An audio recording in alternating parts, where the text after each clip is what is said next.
Talking with Beecher. Let's go. Now we're waiting for Tiffany and Johnny B.A.N.G Reilly.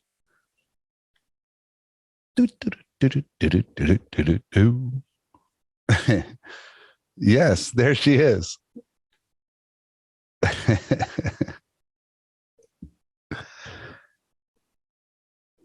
Connecting. Hey, all right. What's up, you guys? What's up, brother? You wait till you see the beginning where I'm talking to myself. What time is it over there? 8:30 at night. Yeah, you just got done training, eating dinner. Yeah. Yeah. All right. So, Tiffany Van Soest, how many time champion of glory are you? For glory, 5. 5-time glory champion in here with Johnny B.A.N.G Reilly. Oh yeah. So, let me ask you this question: where do you live at now? Holland? Yeah, in Amsterdam. Yeah. I've been to Amsterdam, and I had some friends with me. They fought in the UFC, and we took a ferry boat from the UK to Amsterdam, and we stayed there for a week. It was pretty fun, pretty nice. It's a fun city. Yeah. Did I see a picture of you with Andre Monard? Yeah, I trained with Andre Monard. Yeah, for sure. Yeah. I was, we were partying because my guy won in the UFC. So, and then I was like, well, man, I'm bored. What am I going to do? Well, go train with Andre Monard, right? Yeah. So, how did you, Tiffany, how did you end up living in Amsterdam? That's this guy. Yeah. Johnny, you helped her out? Yeah. He was like, you got to train with Lucian Carbin. Yeah. Basically.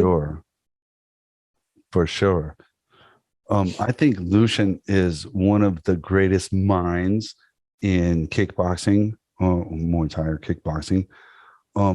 I've trained with James McSweeney, who trained with him, and also Gilbert Yaivo. And they showed me moves that I would have never even thought, like, okay, you front kick with the right leg and go up into the liver with the, how would you ever think of that? And that's Lucian. Yeah, he's crazy in a good way. Like creatively, it's like what you're saying. He'll tell you to do something. You're like, what? Like in your brain, it makes no sense. Like that's not going to work. How does that work? And then you do it and you're like, oh shit, that works. I know. I don't even understand how he comes up with that stuff. He's a special guy. That's fantastic. How long have you been training with him? So 3 fights now, but like with pandemic and everything, it's been, I think 2019 was the first camp we did together was when I fought Anissa Mexen the third time. The third time. That was when you won the third time. Yeah. So I was gonna save that for later, but I have a question about mindset and how you got over and got through. Those are big losses. I mean, it's not a big loss. It was a big show, and you lost, and then your mindset came, well, I'm going to fight her again, and you weren't like disappointed or down about it. You just we're going to go do it again. And how did you get through that? I mean, of course, there's like that bummed out feeling when you lose a fight. No matter what, you're bummed. But I know, and I knew, I was like, this girl's not better than me. I knew that the first time you guys fought, something was like, she looks nervous for some reason or something, but anyway, go ahead. Sorry. Yeah, no, going into the first fight was a disaster. Like how? Outside of the fight, like personally, it was just, there's a lot of heavy shit going on. Like I went into that fight without a coach. What? Yeah. What happened? I mean, not to get too personal, but let's go. Yeah, Alex was unable to corner me in that fight because of some legal problems. I remember. So we found out 10 days before that fight. So I was like, well, I got to fight. It's Madison Square Garden. I have to defend my title. And, I was just trying to keep it together. It was like, okay. In my mind, it was like, those in like sports movies where it's like the athlete or the fighter, whoever has to like go through all of these like heartbreaking challenges. They still go to the big match or the big game.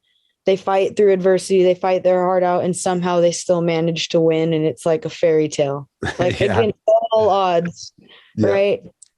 In my mind, it was like, just get through it, just handle it, like fight your heart out, like stay solid, stay strong. You're gonna be rewarded. This shit sucks. This sucks. But you're here. This is the cards that you're dealt with right now. You have to play this hand. Do the best you can. You're gonna be rewarded. You're gonna come out on top. Like, so, and maybe I'm a little bit naive, like having that, like it's gonna be, doesn't matter, I'm still gonna win. Or maybe it's just that raw determination of a fighter where it's like, no matter what's going on, I'm still getting in the ring and I'm still fighting. But unfortunately it didn't go that way. It was close fight, really, really close fight. But yeah. So then you fought her again, and it was a decision, right? Wasn't it a decision? Split decision in France. A split decision in France, right? And then so you wanted to fight her again, and immediately after that you did. How did you get through that mindset of, man, she beat me twice, I'm going to go again and I'm going to beat her this time? How do you get that in your head that you're going to do that? That's a big thing for a lot of people, fighters, it's a big thing. Yeah. How do you do it? It was because the second fight was like, it was a split decision in her hometown, right? Some of the French judges even gave it to me. So I was like, okay, I know I'm better than this girl. I know I can beat this girl. Like the last 2 rounds of that fight, that's when I was like, oh, I can beat this girl. So the fact that she won by split, I was just like, she's not better than me. I'm not afraid of her. There's nothing that she can do that like worries me. She wins on points, like nothing hurt. Mm-hmm. And I was just like, I know I'm better than this girl. So I worked back. I had another fight to get back into contention, destroyed that girl. Was like, no. Okay, give me Anissa again. Okay. Like, yeah. And then you beat her. Then the last time you beat her. Then I linked up with Lucian, and he worked his magic, whatever magic he could, in the 3 or 4 weeks that we trained together for that fight, and then did it, beat her decisively. Well, yeah. And then your last fight, let's go to something different real quick. Your last fight, I'm going to call that fight, I'm going to dub it Liver Destruction. Because you destroyed that girl's liver. Like, it was crazy. And then the last spin kick too. Oh, that was good. It was sweet. So, how do you guys train out there with Lucian? Does he show you like all kinds of crazy stuff? Because I've seen so many crazy things. I mean, does he enhance what you already have, or does he show you a bunch of new stuff too? I think I already came preloaded with a lot of the ability to do some of the different unorthodox stuff that he shows. Based on like my karate background from when I was little and just coming up through my whole career. So I think to like somebody who has more of a traditional or normal style, a lot of his stuff is like, what is this? Like, yeah. It's really new stuff, and it's like not even stuff you would really see anywhere else. Mm-hmm. But he just teaches it like you should know it already. Like, it's normal. He's like, this.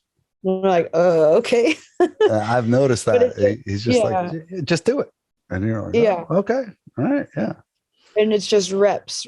Like, he doesn't spend too long on anything. If you don't get it, you don't get it, and you move on. But eventually in his system, you work on it again at some point. Absolutely. So everything's just on rotation. So you learn a little bit of this, little bit of this, little bit of this, little bit of this, but it always comes back around. So you work on it, you work it again, or you work it again. And in the beginning, I was like super overwhelmed because I'm like really neurotic. When I'm learning something, I need to get it. Nah, and I need I'm to the learn same way. slow, and I need all the details. And with this, it wasn't the case. It was just like, do it. And right when I think I'm starting to get the hang of it, it's like, all right, next drill. And I'm like, wait, no, I'm not. Like, but that's good because that's hard to find. Like most people want to go to the next move. Like, okay, I'm done with this move.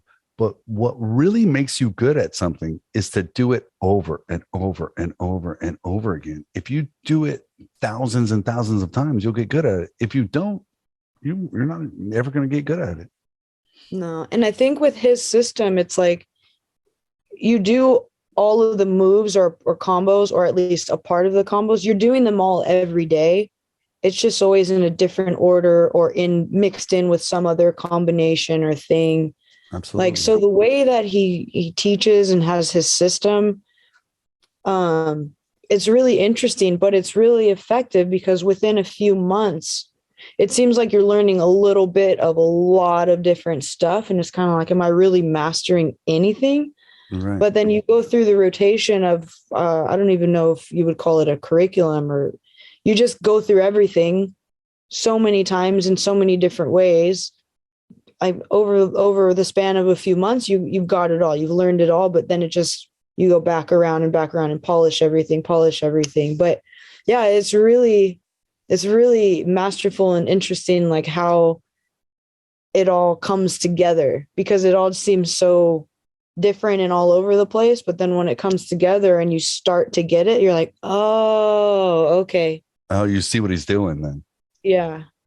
Like I've always wanted to train with him since I heard about him and since I learned some moves from Gilbert Yvel and stuff. And I was like, man, I got to train with that guy sometime. But I never. He's a wizard. He's a wizard. Yeah. He is. He's magic. He has stuff that I would have never even thought of. You know. Yeah. So how is it that you live out there? Do you make enough money fighting to live in a different country, or what do you do? Barely. Yeah, trust me, I know. Barely. When I was living in Bali for that time and still fighting, I think because like the cost of living being so low there, I was able to save a lot. So like when I moved here and then had a whole year without a fight, I still had enough in my savings to where I was okay. I mean, getting a monthly sponsor or two would be ideal. Yeah. But yeah, now I'm pretty much mainly living fight to fight, but doing PTs and seminars and stuff in between, and then selling paintings now, doing art. Oh, you have paintings. Let me see. Where how do I see them and maybe get some? TiffanyTimebomb.com/art. /art. TiffanyTimebomb.com/art. Okay. How many paintings you got on there now? Probably over 20 or 30. Yeah.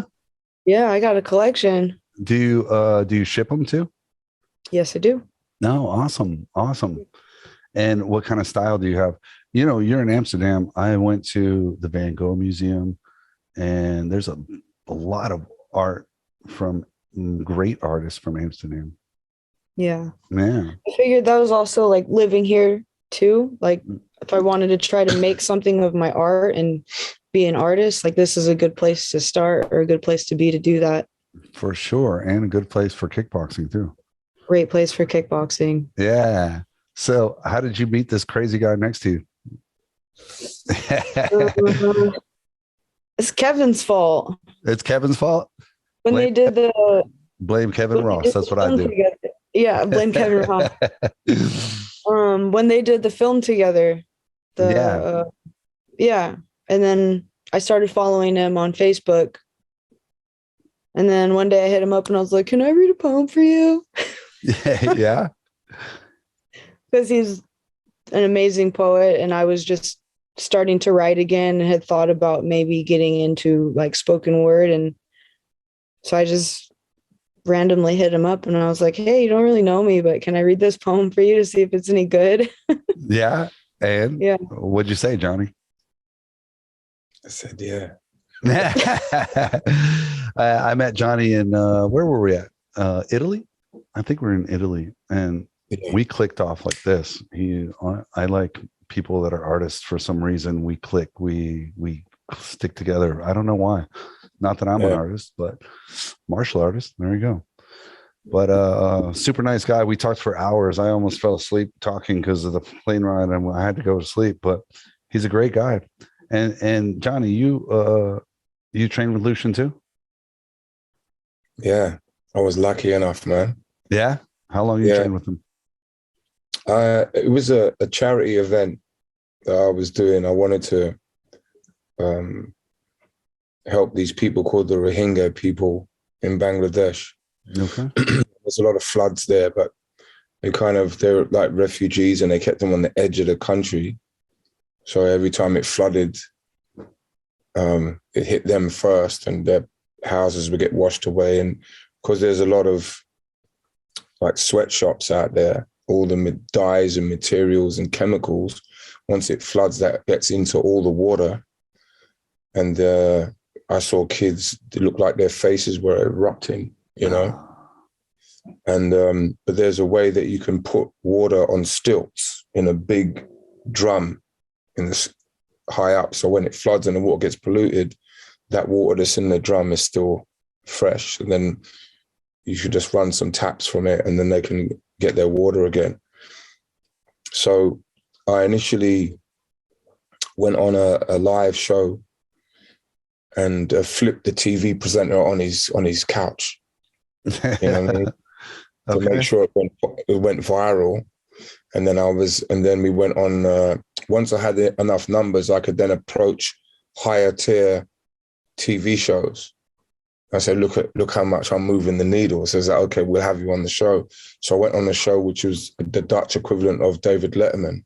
Okay. And then I pretended to attack the same presenter again because this show was recorded.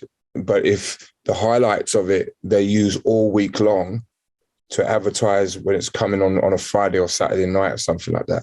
So I had to be the highlight amongst all the guests, so they would run it. So then I pretended to attack him again. That's pretty smart, dude. That is pretty smart. Nice. Yeah. So then they run it all week long, so the whole country was watching. And then we just said, yeah, it was a setup, just to create the attention. And then I basically said why I was doing it. And I think the entertainment value of me and the guy kind of distracted the people from the real cause. But then I had everybody looking at me anyway. So then I was like, okay, I know that people are pretty nationalistic. So I said, I'll fight any one of your countrymen at my weight, and I'll learn his sport because my base is boxing. So that's when I went to Lucian. Yeah. For this event, But so wait, how did you find him? It was through a neighbor of mine said to me, there's a gym, come down there. And then I think we were out one night and then I met Tyrone's Bong. Yeah. And at the time I was in an MTV show called Pie and Mash, which is about me and a DJ that I was working with. You were on an MTV show? We had our own MTV show, yeah. I didn't know that. Awesome.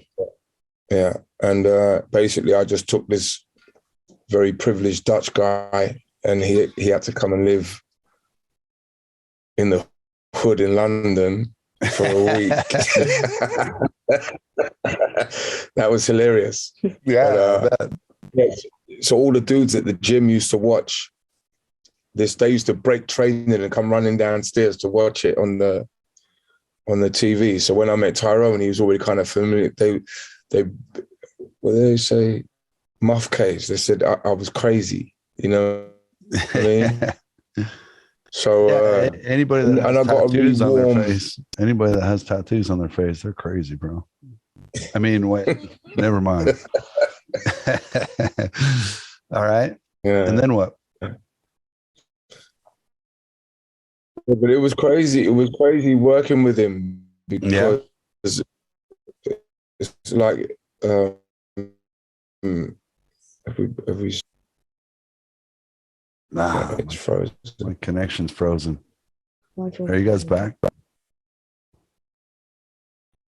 Are you guys back? My I can connection's hear we can hear you, but the image is frozen. yeah, but I can't see you guys anymore. Anyways, it'll come back. I hope. It's not me. I don't think it's me. No. Are you guys there? How's your internet connection? It's okay. It's usually okay. How about now? Yeah, There we got go. you. Yeah. Okay. Yeah. Well, that's what we got But to do like from Tiffany across was the world. saying, when I was training with Lucian, I couldn't get the grasp on anything because he would just another move, another move, another move, another move. So then we were working mainly with hands.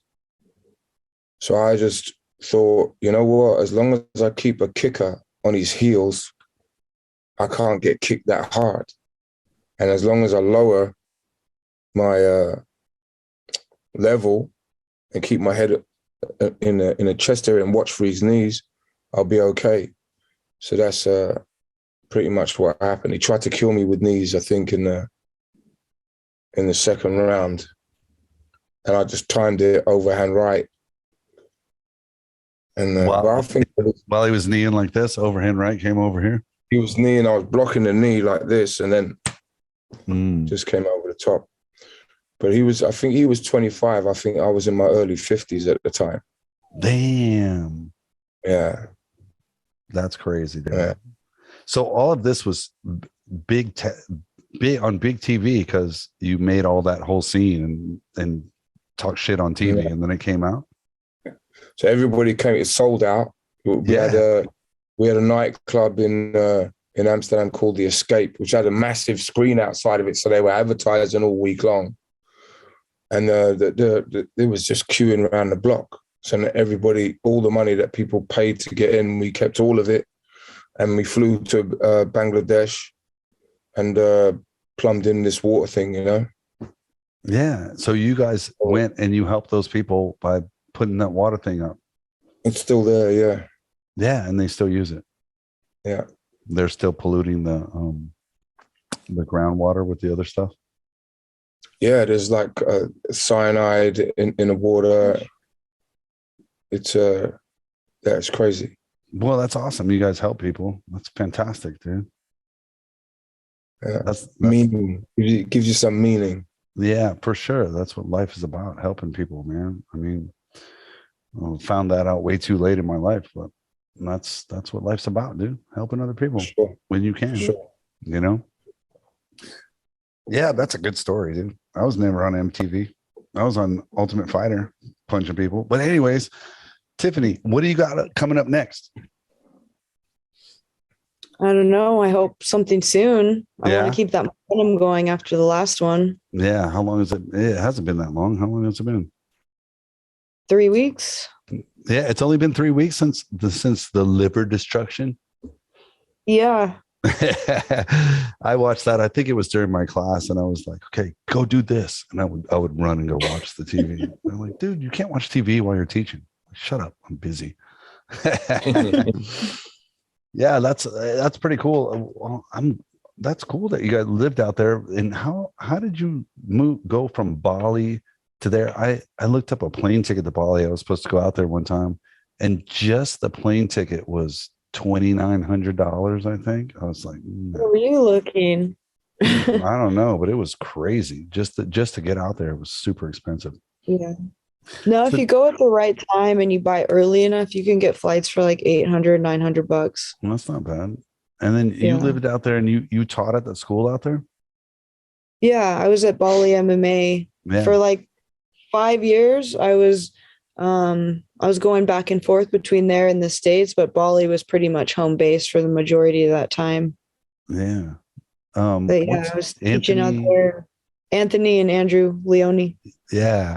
Yeah. My brother trained Anthony Primo, and one time Primo was in my corner he for was. the fight at Madison Square Garden right before he was just coming back from cornering his guy. Yeah, I was about to walk out and I was like, Primo, will you jump in my corner? yeah, And he did. Yeah. awesome, Yeah. yeah. He's a great dude too. One time Anthony was fighting, and I showed up late. I was supposed to be there, but I was from out of town, so I was late. And in between the first and the second round, I went in the ring with Primo, and he was like tired fighting, listening to Primo, and he's like, "Who are you, dude? Like, no, don't concentrate on me. Concentrate on the fight." Yeah, he's a super cool cat. Yeah. So you lived out there for 5 years, Yeah. and then you went to Holland. I was still living there when the pandemic first happened Ugh. in March, what was that, 2020? Yeah. And so I went back to the States thinking it was going to be like a month.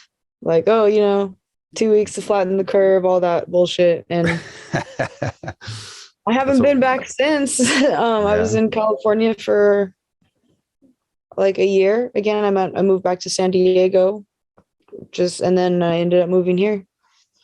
Yeah, California is the worst. One of the worst states. Anyways, It's getting bad. I mean, like geographically and the weather, it's all great, but politically and economically and everything, it's a shit show. Totally. You're right. I'm in Texas now, so everybody's going to Texas because I know Texas is the place to be now. Yeah, the problem with that is these people come from California and they go, well, we don't do it like that in California. And, well, you're not in California anymore. And we try to tell them this. That's why you moved. It's because we don't do it like that here.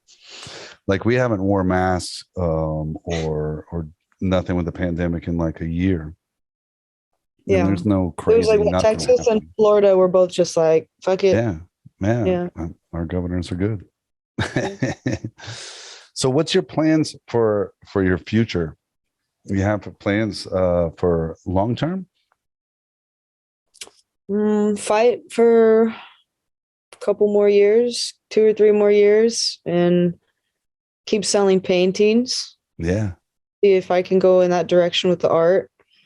But being a lifelong martial artist and teaching forever, there's always the option or the possibility to open like I've never really been into like the idea of opening a big like fight gym, because since I was 15 I've been working in gyms. I've done every job there is to do in a gym, and because of that experience, I know I don't want to own a big one. For sure. I've been there too.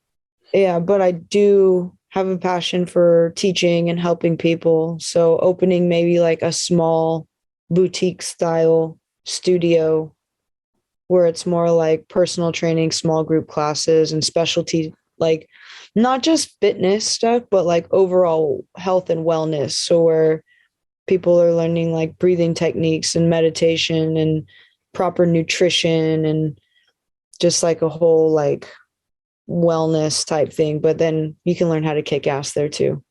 Oh, that's a great idea. That is a good idea. I'm in. Yeah. I mean, I need to learn how to not be distracted while meditating. That's like the hardest part. Yeah, it is. Man. So right now you're just fighting, and then you don't really have any long-term goals. Maybe come back to America, or no? Or you want to stay out there? Not sure. I just know I want to be somewhere by the ocean and where it's warm. Yeah, for sure. I know. I mean, I've been born and raised in Southern California, so I'm spoiled from the get-go. I don't know. Anytime I've gone to something different, like where it's cold and stuff, I can do it, but it's not my favorite. I don't want to. It's not my favorite. It's mine either. Yeah. Yeah. So let me ask you this: with all these people coming up, you started when you were super young, and do you think that everybody can do what you've accomplished? No. No? I don't think it's for everybody. I don't think everybody that's true. can do it. Yeah. But do you think that someone that wants to accomplish what you've accomplished, which is a lot, by the way, what somebody wants to accomplish them, do you think that they can do it? I think certain things have to be in place because sometimes wanting it badly isn't enough. You can want all you want, but it doesn't mean you're going to get it. Yeah. So what kind of things do you think someone would have to do? You make a lot of sacrifices, and you have to stay disciplined to your goal, and that comes back to making certain sacrifices and putting yourself outside of your comfort zone so that you can get better and learn more, whether it's getting better and learning more in martial arts and kickboxing or Muay Thai, and also just in the human experience. You get better and you learn more as a human when you're uncomfortable, because it forces you to learn, it forces you to grow, it forces you to adapt. And if you go through your life or your journey, refusing to do that because you're afraid of being uncomfortable, then you're not going to go anywhere. You're going to get to a certain point and stay there. Yeah. I mean, to grow, you have to be uncomfortable. Yeah. Yeah. And a lot of people, especially in fighting, if they're not beating everybody up, they stop. But the fact of the matter is, and the worst part about this is, you have to be getting beat up in order to get better. Facts. Yeah, you just do, that's just part of it. So if you're not getting beat up and you're beating everybody up in the gym, you're not really getting that much better. You have to go somewhere where people are beating you up, Yeah. Hey, does Jemima Beltrain train there? No, No, I don't know. She lives in a different part of Holland. I would love to train her again though, because we fought each other like way back. Oh, you did? Yeah. Oh wow, she's awesome. Awesome. When was that fight? That was at Paula Casino in like 2013, 14. Yeah. Yeah. I think we fought to a draw. Yeah. Yeah. Oh man, she was one of my favorites at the time. She was one of my favorites. I used to love watching her. She was super good. She was good. Yeah, for sure. I thought she trained with Lucian. I don't know why. I thought she trained out there. I'm not sure where she was training, but I know she tried to do MMA for a little while in the States. And then out here, she's been doing a lot of boxing. And she hasn't kickboxed for a while, I don't think. No, I don't think so either. What about you? What about you with MMA? If the money's right, like if the money's right and the opponent is right, like, why not? I mean, because I put a lot of time into it. I wanted to do it. I wanted to make that transition. So I was training for it, and I fought for Invicta twice. But at the time, oddly enough, I was getting paid more for kickboxing. Yeah, I was like, the training for MMA was harder. The weight cut was harder. I was fighting at 115 at MMA, which was stupid. I don't know. Like a lot of girls, they cut so much weight to do that. I did it twice, and I'm just like, nope, you're not paying me enough for this shit. This is horrible. That's the worst part. And the girls hold water more, so it's harder for girls to cut weight too. Yeah, and it's like fighting at 115. I think I got down to walking like 122 or something like that. And the girl that I fought in my first Invicta fight, she was like a D1 wrestler from Oregon or something. Oh. And we were both 115 on the scales, but then the next night she'd probably back up to like 145, 150. And I'm like, how do these girls cut this much weight for this division, come in this much? It was just like, I'm not doing this to myself for peanuts, for less than what I'm making in kickboxing. Like, no way. For sure. And I understand if that was the only thing I was going to do, if I was only doing MMA, then yeah, I'd have to work my way up through the ranks to earn more money and stuff. But with being a world champion in kickboxing at the same time, I was like, I'm going to go over there where I'm already good and I'm making more money. It just like logically it made more sense. Absolutely. And then, but wrestlers, they know how to cut weight. So every time you fight a wrestler, they're going to be huge. Yeah, it was crazy. I was like, that's the girl that was on the scale yesterday. Like, Yeah. the refrigerator. Is that her sister? Did her sister come Yeah. over here? So then you do jujitsu then? I haven't for a long time. Yeah. But yeah, You like jujitsu? I have a love-hate relationship with it. I think we all do. Yeah. Yeah. So you're just sticking to kickboxing, which is great because I mean you're really good. So Yeah. so when you started, when did you start? When you were 4? I started karate when I was 8. When you were 8? Yeah. That's awesome. And so your parents have, I've been saying this a lot, is parents have a lot to do with raising the kids and what they push on their kids. If it's something good for them and something healthy, a lot of kids come out better that way, you know? Mm. So your parents have a lot to do with you, your martial arts journey. They signed me up and paid my tuition and drove me to and from class, but I was the one that was like, I want to do karate. When you were 8, you wanted to do it? Yeah. Oh, that's awesome. Yeah. I was a little tomboy watching Power Rangers and Ninja Turtles, so I wanted to do that. Yeah, I watch kung fu movies. I used to want to do that too. Fighting doesn't look like that though, but it was, yeah, that's about right. Mhm. So you went from karate to what? You stayed in karate for a long time? Yeah, till I was like 18, but I started learning Muay Thai around 16 or 17. Yeah, with Alex? No, with Joey Pauluso. I know Joe Pagliuso. Yeah, Yeah. absolutely. Yeah. So you were in California then, like LA area. Riverside. Yeah, Riverside, motherfucker. Yeah. Yeah. Yeah, cool. And then you started fighting with Dennis Warner and stuff, right? Yeah, that's where I started out. Yeah. Dennis Warner's still doing shows. Still doing shows, surprisingly. Surprised. Yeah, he has good shows though. He makes good matchups. He's pretty smart. Mhm. He's pretty smart about it. I don't know how he does it, but he's pretty smart about it. All right. What time is it over there? It's pretty late, huh? 9. No, it's not late. Not late. So look, I have 10 questions that I ask everybody.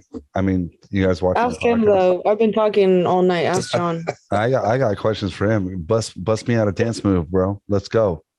Come on. Yeah, you never thought I'd ask that, huh? Come on, let's go. We'll log in. Sitting down. Yeah, right. Because this white kid can't dance at all. They really cannot dance at all. Johnny, what do you do, man? I know have so many art projects and dance projects and spoken word and films. And what are you doing right now? Clothing and books and Books and all kinds of stuff. Yeah, I have a nice job tomorrow. My son also got booked with me to do, because I do voiceovers. Okay. And sometimes I write them, which is really good. But yeah, we have a nice voiceover tomorrow. It's a father and son thing. So they hired my son as well to do it with me. No, that's fantastic.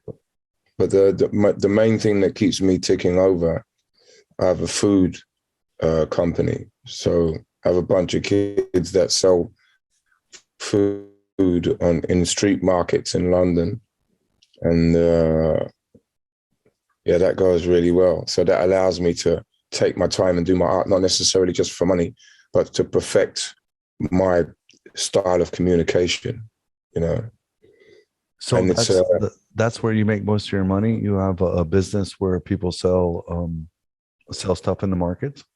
Yeah, rotis and pancakes and coconut water. Yeah. And you figured that business out by yourself? You just figured it out. We're going to do this.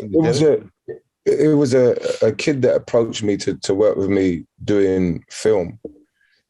And through getting to know him, he was getting involved in like crime, you know, fraud and stuff like that. But he's not built for jail, this kid, at all. Nobody's built for jail. Jail sucks.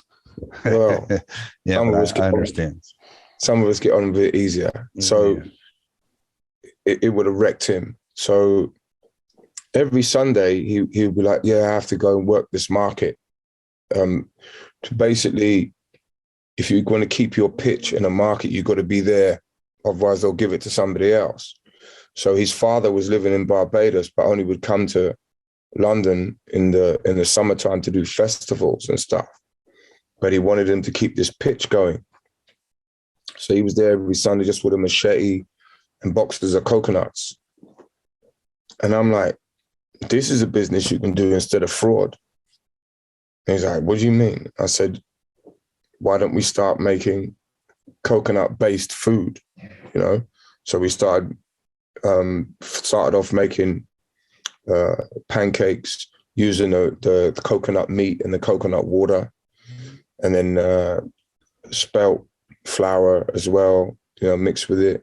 And we made our own chocolate sauces and toffee sauces, and then we set up the stall and we called it Us, but it's like that Japanese thing, but we changed it to Overstand Us, you know? Okay. Overstand Us, you know?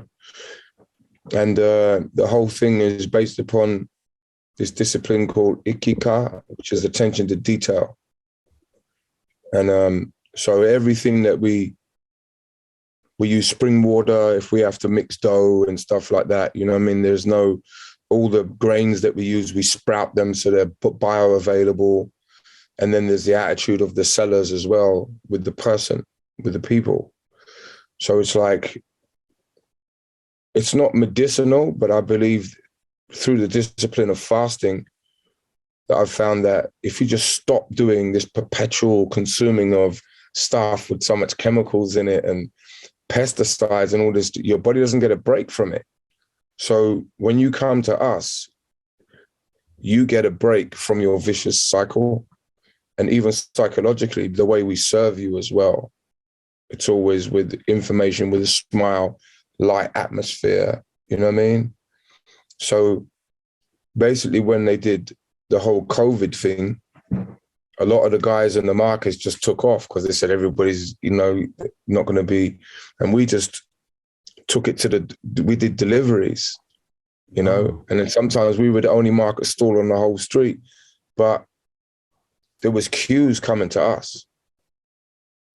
You know what I mean? Because everybody else is money orientated. Our thing is about giving you never know what a human being's going through. So if you give them good food and make them feel welcome, that particular day, they're going to, you know, they might have wanted to kill themselves that day. You know what I mean? But then they see a little light, you know what I mean? Life is not that bad type of thing. So that whole business runs like that, and it funds my art. You know, when I made this movie called Shape, which is based upon a thing I heard about Michelangelo when he made David. And it was like, how did you make such a body? And he said, oh, he was already there. I just took the bits away to reveal it. Yeah, right? he was already there in his mind. He was already there. Right. Yeah. Right. So it's the same with all of us, that the perfection of who we are is buried underneath all of these characters that we put up through one circumstance or another that we went through in our lives, you know what I mean? So when I did Shape, it was about, I couldn't afford granite or marble. So I just basically ate junk food and became really out of shape. And then I carved all of the fat away, like Michelangelo did with the David thing. You actually was ate also that much food to be out of shape? Oh yeah, man. I never seen you out of shape. I've seen you. I was puking in my sleep, bro. That's way too much, bro. Yeah. Why would you did that for all that just for the film? Yeah. That's crazy. So I looked pregnant, you know. It was like, and then it was like the body, like the aches and pains, and I'm like, is this what people feel like that are out of shape? You know what I mean? But then it wasn't just shedding the fat. It was also, in order for me to do it, I had to shed a lot of psychological stuff to stop me from quitting. So I had to basically talk myself into the fact that I deserved to do this film. you know what I mean, and finish it and do it well. So yeah, so I'm continually making films, you know what I mean, and Yeah, that's like amazing. There, some people just have that artistic. And you got it, dude. You will always want to do something artistic. Every time I talk to you, or every time I look at your social media or something, you're doing something like super artistic and awesome. You know, I love it. Yeah. Okay, so I have a question for both of you guys. We're going to go one by one, okay? Or what's your favorite move in Muay Thai, Tiffany? I miss elbowing people, man. Yeah. Yeah. Yeah. So I'm so good at elbowing people, and I haven't been able to do that for years. yeah, absolutely. You're doing kickboxing, no elbows, huh? Yeah. Okay. Elbows are my favorite. Elbows are your favorite, and then you're glory champ. Yeah. I know. That's all right. That's all right. You can do both. Why not? Okay, Johnny, what's your favorite move? It's a move that I saw Lucian do, which is you're kicking, but you miss the person, and then you end up with your back to them, and then you switch back around again. I haven't seen anybody do it. I'll do it in my next fight. I'll show you. Is he frozen? Okay. All right. I want to see that because I have no idea what you're talking about. Yeah, but it's that move, and we're waiting for you to actually do it in a fight. I'm gonna do it in the next one. Yeah, man. Yeah. All right, you heard it here first. We're gonna see that move. I'm gonna see it. The walk away. Yeah, the walk away. the walk away when you drop somebody is my favorite. Dink and just turn around and walk off. That's my favorite. Yeah. All right. So, what's your least favorite move? That's an interesting question. No one's ever asked that. Least favorite move, like as far as a strike goes? Yeah, or anything. In anything. I think the straight right is my least favorite because it's boring. The straight right is strong though, but it's boring. It's strong, but it's boring. I like to throw overhand rights better. I like to throw right hooks. I like to throw right uppercuts, but the straight right is just, it's powerful. It's just kind of boring. Wow, I would have never guessed that was your least favorite move, a straight right hand. Oh. No one's ever asked me that question before, so I never had to think about it. And that's just what came to mind. So that's good. That's good. Ask me again on a different day. It could be a different one. Yeah, that's true. But that's good. All right, Johnny, what's your least favorite move? Checks. Block when somebody blocks your kick. Yeah. Well, yeah, it hurts when somebody blocks your kick. That can't be your least favorite move. Like, of course, I'm going to block. I'm not going to let you leg kick me, dude, or kick me. Try not to. But it just hurts both people. Yeah, it does. You get used to it. Yeah. Okay, Tiffany, with life in general, what would you like to accomplish?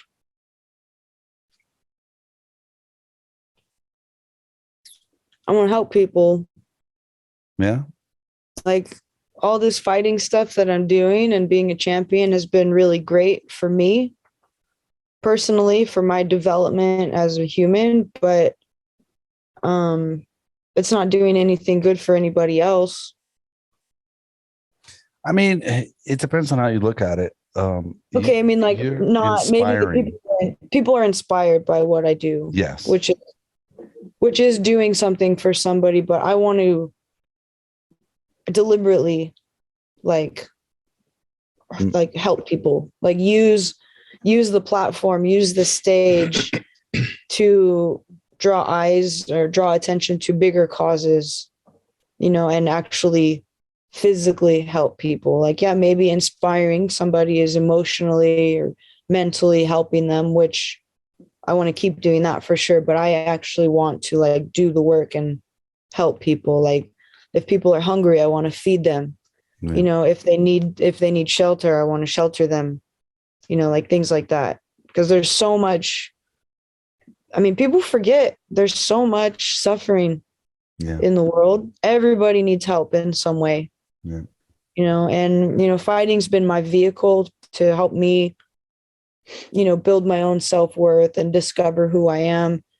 But, you know, like, and continuing to be a champion and win championships is good for that, for my personal development as a martial artist and as a person. But it's like, okay, yeah, I know I've won 10 world titles. I know I can do it. This is good for me. Good for me. How is this good for anybody else though? Like, now what? What's the next level? I mean, I understand that, but don't forget that it's giving you a platform to where you are going to be able to help other people, which you want to do, which a lot of people don't. So that makes you a really great person. You know that, right? Just want to help people. Yeah. So, not to get off subject, but me and one of my students, his name is Christian. He's a Colombian. During the pandemic, you know, we didn't have anything to do, so we helped people that didn't have food. We fed 1,600 families during the pandemic. You know, that's awesome. So he was super awesome because he got the Colombian restaurants in town to match what we brought. So we doubled the amount of people that we helped, you know? So, wow. And it's just something that's inside of you as a person that you want to help people. And it's a great thing. I think it's important. Yeah, it's important for sure. How about you, Johnny? What would you like to accomplish? To help or provide a situation for abused kids to have a place where they feel safe, you know, where they can escape. Okay. So you want to have like a house where you can get them away from their abusers or yeah, contribute to people that are good at that. You know what I mean? Try to help fund their situation so they can keep operating. You know, like when I was in Bangladesh, I went to a lot of orphanages out there and stuff. And it's important for a child in their mind, you know, that because once they feel there's no escape, then the abuser has free reign. You know what I mean? But for them to know 100%, if I go to this place, I'm safe. I don't have to put up with this. That's what happened to me as a kid. I didn't know of anywhere else to go, you know? So I just ran away blindly. I'm lucky that I didn't get killed, you know what I mean? It's like an 8-year-old, you know, breaking into like empty houses and sleeping in old cars and stuff like this, you know what I mean? Yeah, I do know. But yeah, just for, you know, a place that's there that lets children know that no matter what, if you run away, you come here, you're safe. They won't take you back. You know what I mean? They won't get you back. That's great too. Dang, you guys are good people. Making me feel like not such a good. That's fantastic. You know, everybody sees, you know, look at me and look at Johnny. We got tattoos on our face and we're crazy and we fight and we punch and we kick people. But 99.9% of fighters are actually good people. You know, we just like to fight. That's like our sport, right? I mean, most of the people that I met are nice like that. Okay. So Tiffany, what do you hate about the business that you're in now? Where should I start? I got a fucking list too. All right. All right. Just what do you hate most about the business that you're in? It's shysty. Everybody's trying to one up each other, like take advantage. Yeah. Mostly, you know, the bosses try to take advantage of the fighters and their talents and not pay them what they deserve. And there's a lot of lying. There's a lot of deceiving, a lot of empty promises. But it's all just it's like a game. It's a mind fuck. You know, they try to make you feel like you're not as valuable as you are. You know, they talk to you in a certain way. They tell you things that you're supposed to believe. And then that's a reflection of how they really feel about you and what you're able to do. And it's just about, you know, I don't understand businesses. The point of business is to make money, right? But there's a way to do it fairly and honestly. And yeah, there's just so much bullshit, man. There's so much bullshit. Yeah, I Yeah. understand. I was like, you must have lived in Vegas at some point, because that's Vegas in a nutshell right there. That's one place I could never. Yeah, I know you lived there for a while, but that's yucky.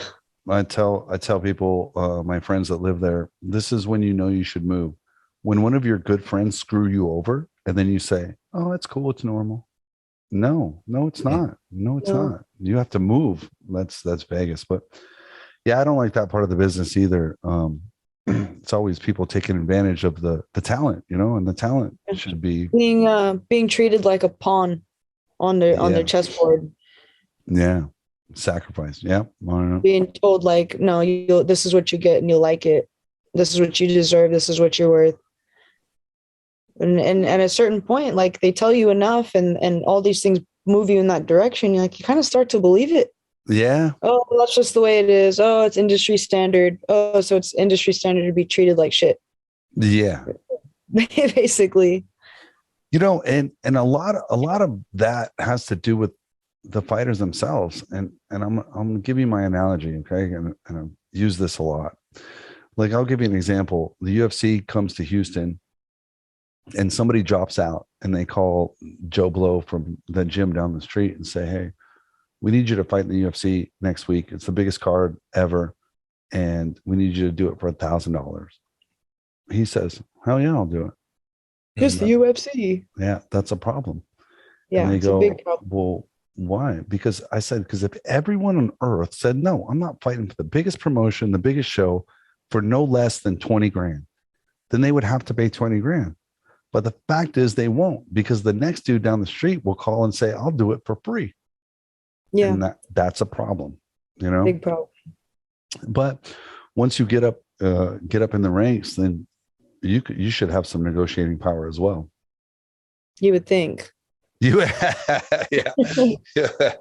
you would think, but not necessarily, right? No. Okay, Johnny, what do you hate about this business? You've been in this business a long time too. What do you hate about this business? I'll take it from a street perspective. All right. It's like,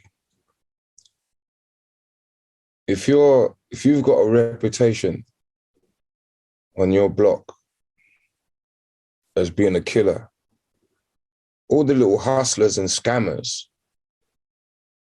should really stay away from you, because if you catch them in the process, something going to happen to them, right?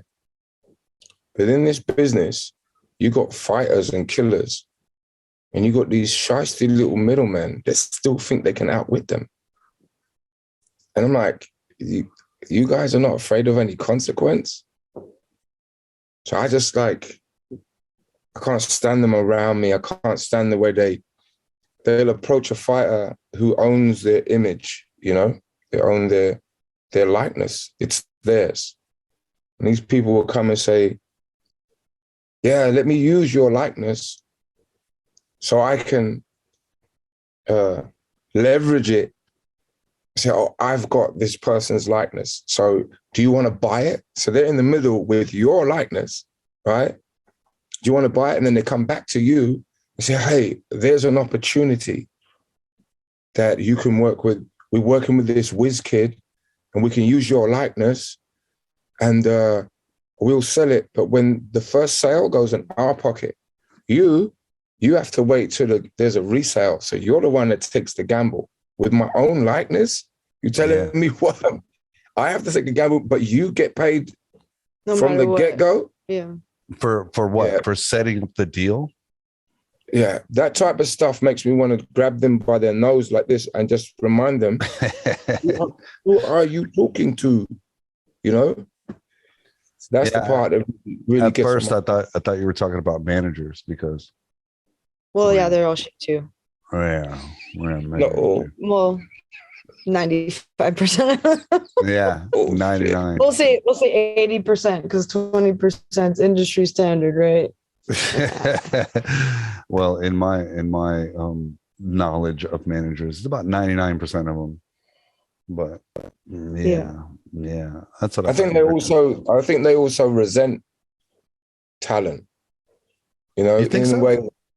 Yeah, I've been around some of these people, and because they're wearing a suit and they don't have to sweat or get blood on them, they feel like with their own buddies, they're laughing, going, so stupid way to make money. You know? I never thought about it like that. Yeah, and they're kind of sitting there going, well, I don't have to they're just sitting there having a drink, sitting ringside going, I'm getting paid, but that's some really stupid shit. But I'm going to take a piece of what they're doing. You know, they love the fact that they don't have to graft in the same way and still pick up money. Yeah, man, maybe you're right. I don't know. Yeah. I just know that they're all douches. That's all I know. Okay, so next is Tiffany. What do you love in life? It's a pretty generic, broad question. I love a lot of things. I know, but there's got to be something that, you know, it's your passion that you love in life. What do you love? I love nature. Yeah. Ocean. Yeah. I guess I'm just passionate about how it all works.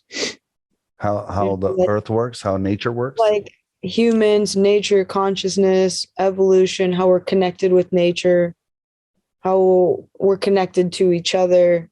You know, there's always 6 degrees of separation, and you find people with similar values or similar interests or kind of like similar life paths, different events that shape you, but similar enough to where you come out the same, you learn the same lessons just in different ways. Like if you're able to like zoom out and look at it from a broader perspective and see like, man, it's all connected, like from a cellular level to like to nature, to humanity, to communication, like just the way that it all works together, like synchronicities and stuff. Like I'm passionate about that. That is like, I'll think about that kind of stuff forever. Yeah. And just get lost in it.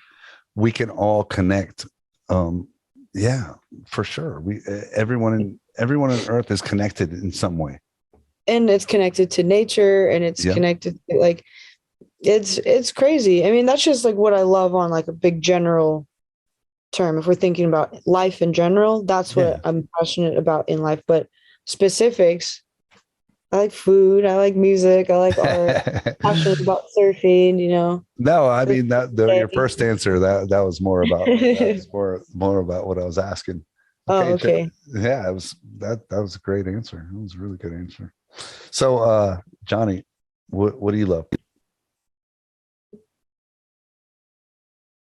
You. Love you too. I love you guys too. Hell yeah. That's what I'm talking about. And my kids.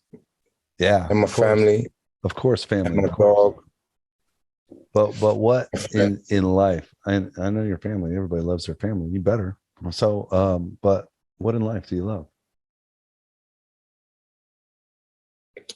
Well, at this age, just still waking up every day and having another chance to breathe, you know. Yeah, man, I do know. Yeah. So I'm at, you know, I'm on the exit now.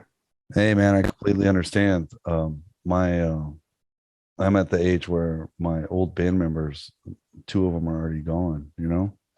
Yeah. So it's like saying goodbye a lot, right? That hits you, you know what I mean? Like, wait, I'm at the age where people my age are dying, you know? That's right. Yeah. So that's good that you think about that when you wake up. You're thinking, I'm glad to be here. I need more of that in my life too. All right. You guys are so interesting, man. And I like the way you guys connect. I like the way you guys connect. Like it's like spiritual. You know what I mean? It's not just like us talking, me talking shit. You know, it's spiritual. I love it. Not talking shit with Beecher today. It's talking spiritual with Beecher. Well, I mean, it has to be a mixture of everything. It's not just talking shit. I mean, that's a lot of it. But okay. So what in life do you hate?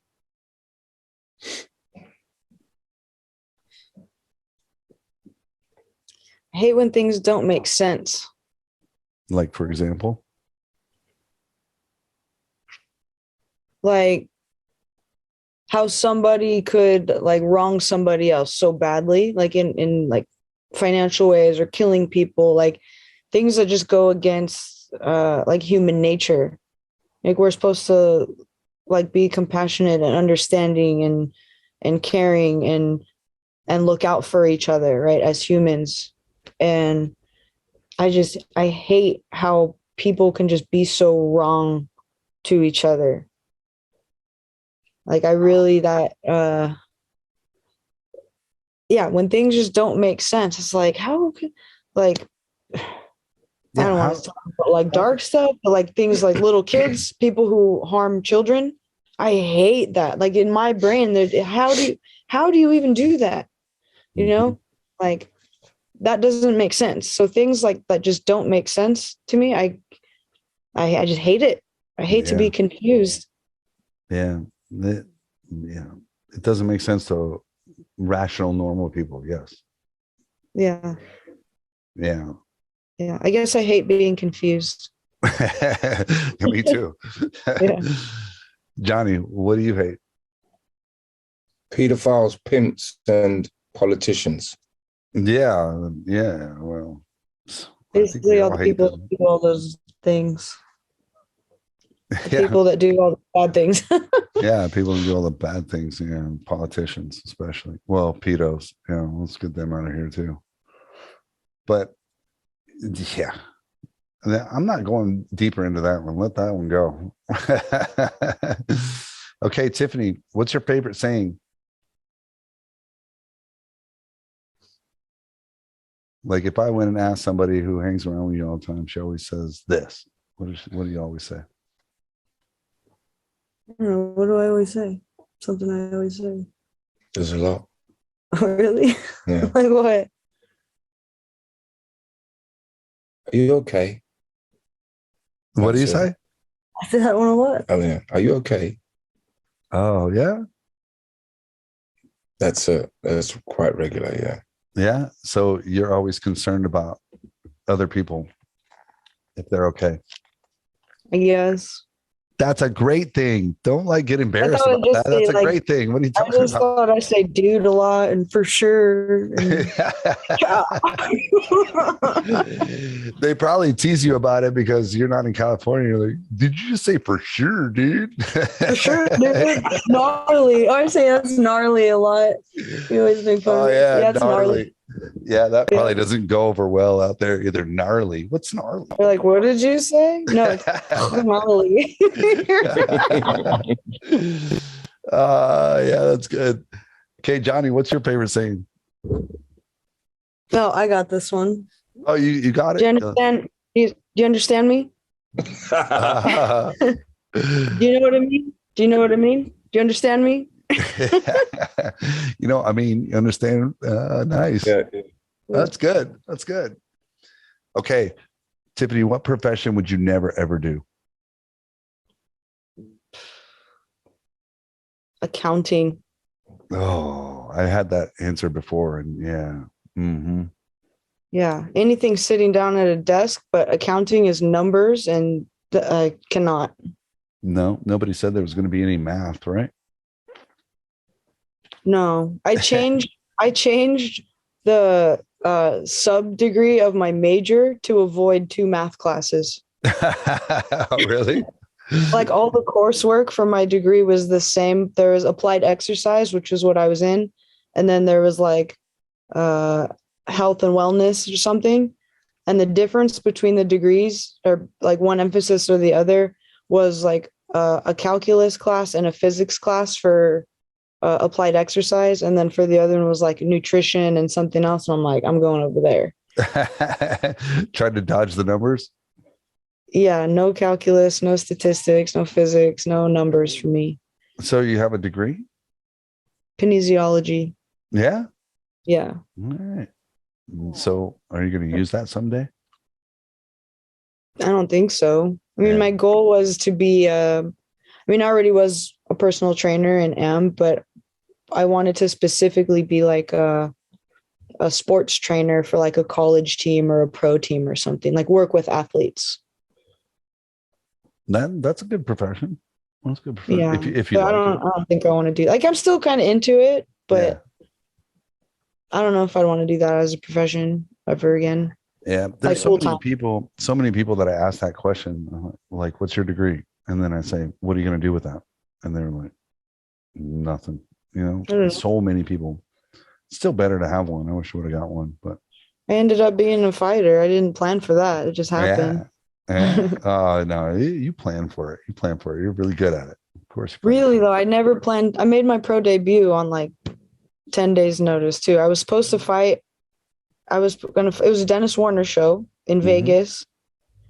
And I was supposed to fight on the amateur card. It was a Wulin Fang, where like USA versus China, and they brought in like other international fighters. And my opponent, I don't know if it was true or not, but she dropped. They needed a girl at 125 to fight Lena Ovchiliankova.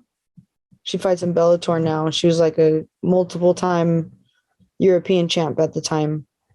And because I was the same weight, Dennis Warner was like, hey, I'll pay for all your pro licensing and give you $1,000 if you make your pro debut in this show instead. So in that 10-day time frame, it was like, okay, I guess I'm learning how to throw elbows. That's not enough time.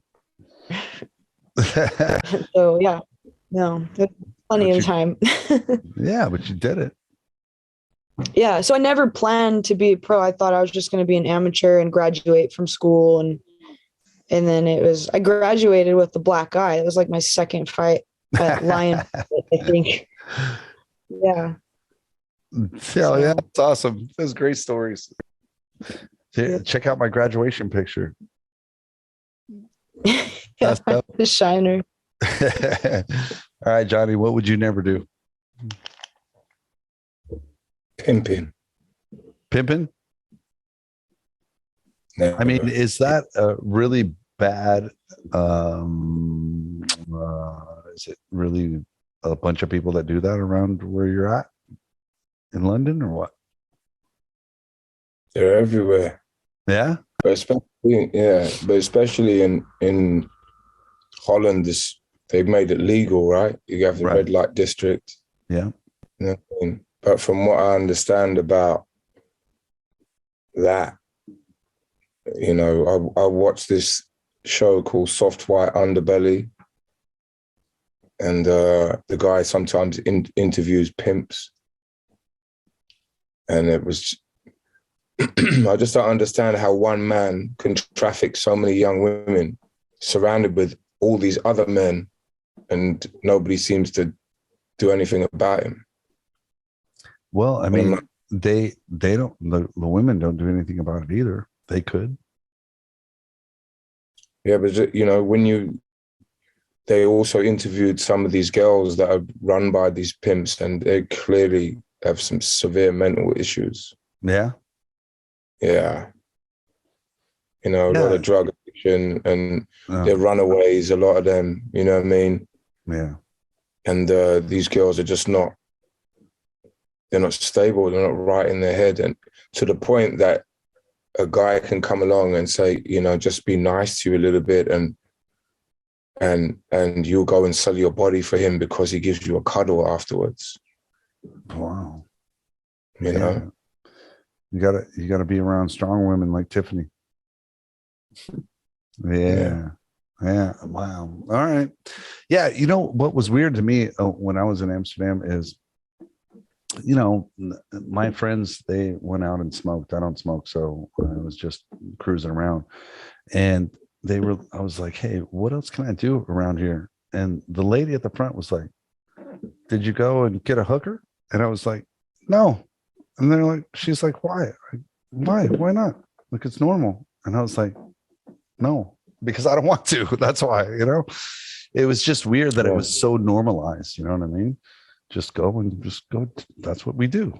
And I was like, well, it's not what I do. So, all right. So what profession would you do, Tiffany, if you didn't do what you do now?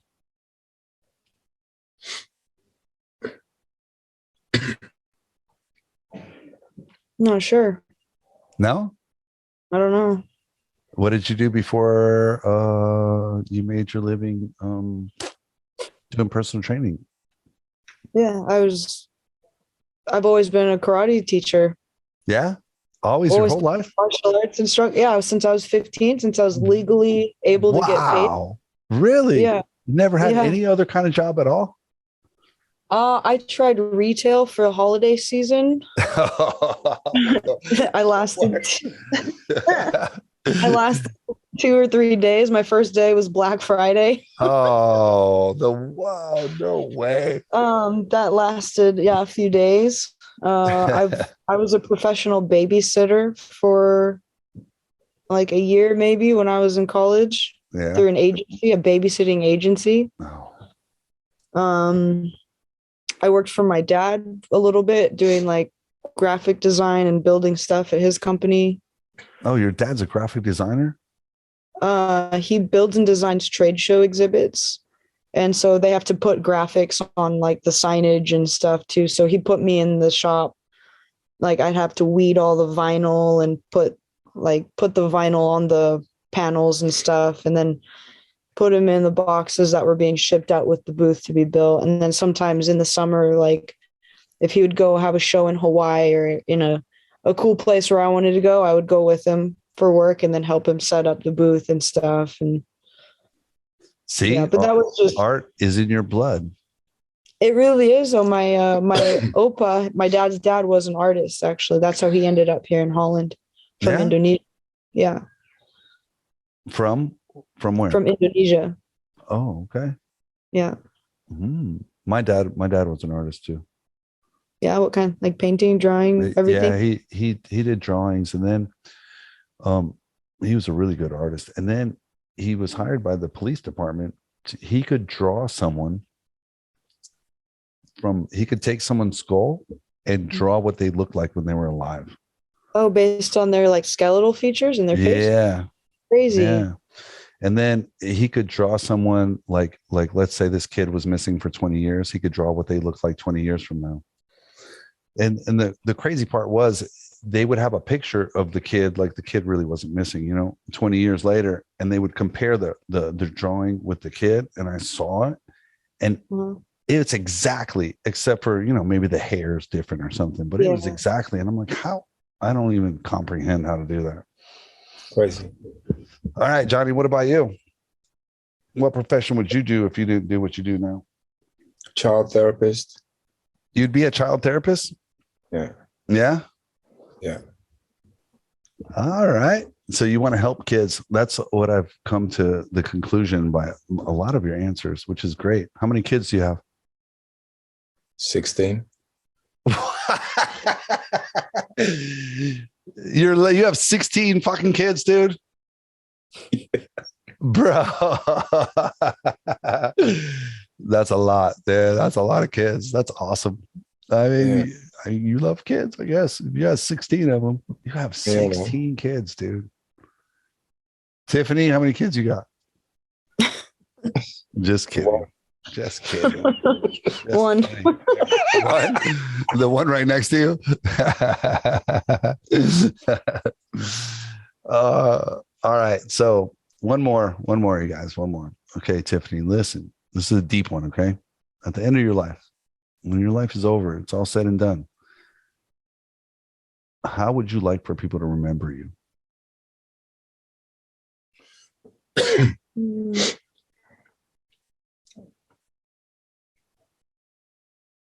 No, that I was helpful. Yeah. That I was pleasant and helpful. Okay. That wouldn't be hard to do. You're already like that. well, then that's how I want to keep being remembered. Good. Hopefully I don't change. Good. No, for sure. Yeah. All right, Johnny, at the end of your life, how would you like for people to remember you? As somebody that inspires, my story will inspire them never to quit. Yeah, that's good. That's really good. All right. Yeah. So you want to be an inspiration to people. Yeah, suicide's a horrible thing, man. Yeah, It's the ultimate quit, it hurts everyone around the person more than the person themselves, it hurts your family and everyone you knew and everything like that. I understand. That's what I try to do with my art. It's like everybody thinks that their life has been the worst because you're going through it personally. You know what I mean? You can't feel what somebody else has been through. But I just hope that when their brain is making this mathematical equation of it's not worth living, and then they hear my story and they're like, he laughs, he dances, he's full of energy, and he's been through much worse than my story. I'm just hoping that it diminishes what they think is too much for them, and they get inspired to take another deep breath and go at life again. You know what I mean? Shit, I hope so too. That's great. Man, you guys are good people. That's awesome. So, Tiffany, what's your website again? TiffanyTimebomb.com/art. /art. And I'm going to get some artwork from you. Johnny, what's your website? Johnny B.A.N.G Reilly.com. Johnny B.A.N.G Reilly. And what can we do on that website? You can have a snoop around. I watched some of your films. I think I'm good at shooting films. I have 4K cameras and all that stuff. One of my students was a film guy. He does a soap opera, and I'm terrible, but I try though. Do you remember when the whole COVID thing happened and you thought you were going to lose the gym and everything? Do you remember that? Yeah, I opened in April of 2020. No, May of 2020. I had to open because I spent all my money, and the place that I rent from, I had a letter written from an attorney saying, "Hey, the pandemic hit, and all this stuff to take some of the rent and put it at the end." And they were like, "No, you better have my rent on the first." So yeah. I opened. What could I do? Yeah, I remember. So I remember the time, and I was reading what you were saying, and then I reached out to Mark, and I was like, "If you don't have anywhere to live, bro, come to Holland. Come over here. I had a spot for you ready in the kids' room." Man, and you know what? I love seeing other culturs. I always have. I love Thailand. I love. I've been to Brazil 5 times, China, all over the place, and I wanted to go for sure. I wanted to go, but I had to take care of. I had to take care of what I had to take care of here. I wish I could have went. Maybe I'd be in there boxing with you guys. I'm too old for that shit, but I had fun with it anyway. All right, you guys. Thank you guys for taking time out of your day and coming. And I'll have this up in a couple of days. I really appreciate it. And now it just cut off. My internet cut off. Can you guys still hear me? Talking with Beecher. Breaking up again.